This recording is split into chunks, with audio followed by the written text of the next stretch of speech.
अमीर आदमी के यहाँ से गुजर रहा था। वो अमीर आदमी बड़ा सखी था और फकीरों और पुजारियों की बहुत इज्जत करता था और उनको अशरफियों और कीमती तोहफे तोहफ़े भी देता था। उस अमीर आदमी ने पुजारी को भी ढेर सारी सोने की अशरफियाँ तोहफे के तौर पर दे दी।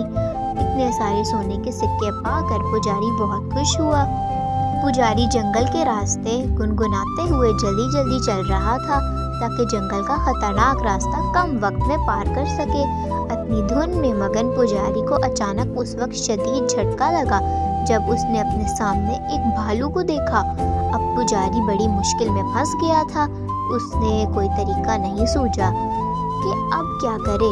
आखिरकार वो पीछे की तरफ भागने लगा। जब भालू ने उसको इस तरह भागते हुए देखा तो वो भी उसके पीछे भागने लगा। दौड़ते दौड़ते पुजारी बुरी तरह थक गया। उसका पाँव कांपने लगा। पुजारी थकन के मारे एक जगह खड़ा हो गया। भालू भी उसके पास पहुंच गया। अब दोनों आमने सामने थे।